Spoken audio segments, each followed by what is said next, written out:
coming to the stage. She did not give me an intro, so she left it up to me to introduce herself.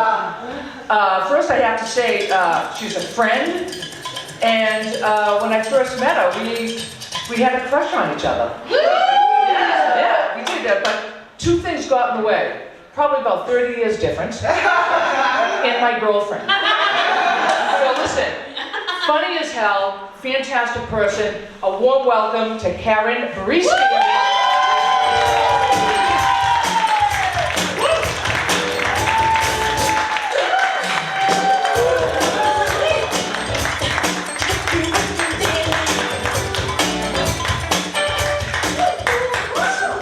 Susan, you're very funny. You're an excellent host. I remember the first time I saw you topless. I'll save that for later. I'm Karen. My pronouns are eat out.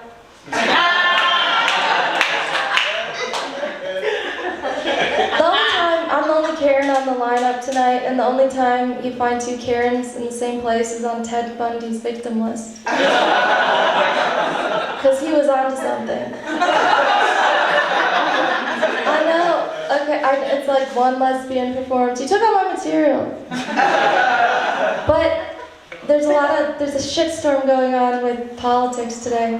And normally I avoid politics, but I would just say that if I didn't like girls, I probably would have had several abortions. So, because yeah, I mean, I think we've all been in situations where we're like, oh, I'm not gonna have sex tonight. And then you have like sex that night. And lucky for me, I never had to worry about procreation. So I have an idea about Plan B. We go to the old lifesavers factories and start putting Plan B into the batter. and dispense it so when you're checking out at Vaughn's, you can get your Mentos and your Plan B in the same moment.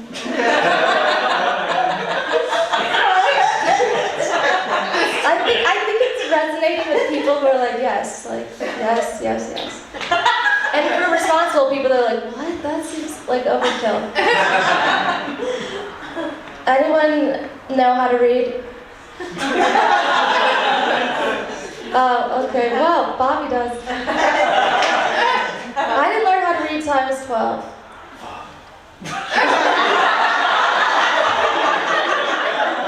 And I have a joke about it, but I wrote it down. And I can't read it. You two are very awesomely comfortable over this. I'm a Jew myself. And you might think this is ESP, that I just sense your Jewish vibes, but Dana's my friend. And I'm a Jew, and she's like, I once was married to a Jew. Amazing. I know, Jews are the best. Oh, I had just been told this by a non-Jew, and there was only 2 Jews in the vicinity, Joshua Tree, last weekend. Beautiful, almost like an influencer compound. Amazing moment in time. So this girl is like 42, by the way, which I'm into. I'm into older women, Susan. and Mary. And the other Susan. There's 2 Susans, they're all homosexual. Homosexuality looks great on 60-year-old people. I'm just kidding, they're in their 50s. That was a punch up, as we say. Yes, back to being Jewish. Okay. Alright, so I'm a Jew, and this non-Jew, who's 42, was saying that, okay, I'm not racist, but I have this theory, and I'm really not racist, I don't judge people by their race, but I have this theory that Jewish girls are better in bed. And I'm like, yeah. And then I told it to my roommate who's here tonight.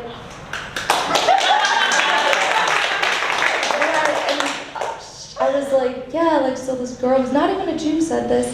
And then my ex, who was there, because I'm like best friends with my ex, which if you're a lesbian, you get it. You just like join lives forever.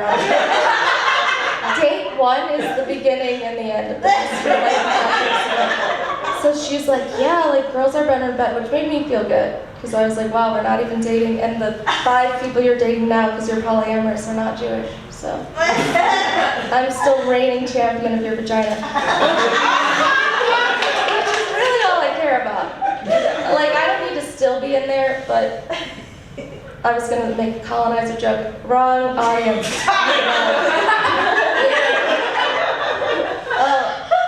Am I being timed? I forgot, but I'm surmising.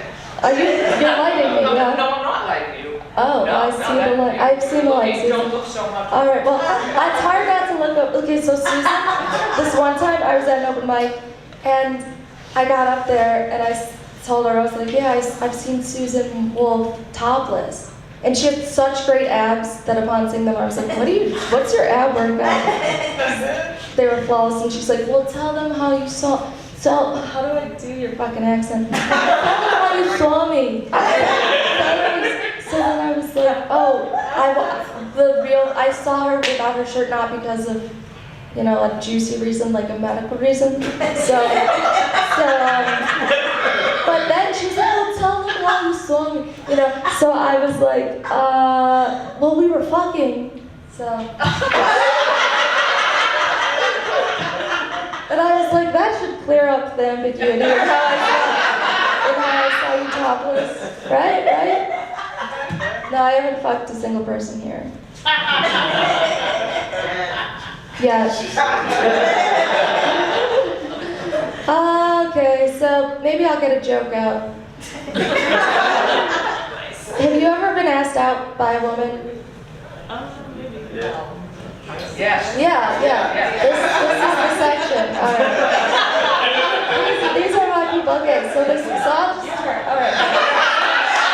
So this woman asked me out, and I was very excited by it because it doesn't happen all the time. The way the Taj Mahal was created, it takes that level of expertise and willingness to be asked out. So things are not going well in my life in the romance department. Girl asked me out. I was like, sure. She paid for it. That was a great thing to do. I was like, yay, because you make a lot more money than me. So I'm really happy about this. And then I asked to take her out on Sunday. I was like, hey, this was a few weeks ago, but I was like, hey, can I take you out on Sunday and pay for your food? And she was like, I'm going to Disneyland. And the end, as if there's no more days in the week. So I was like, this is a bummer. In my head, I said that. I just never text her back. Because I was like, clearly you want nothing to do with me. If the end to the question is like, I'm never available ever. But the thing is like, do you ever get rejected by someone you're like, okay, that plays, all right, cool. But this girl, it's like, I can't believe you're rejecting me. Do you ever get rejected by someone you're like, wow, like I cannot believe this is happening considering who you are? Anyone is like, damn. So anyway, I will leave you with this. Thanks for listening to me, I love you.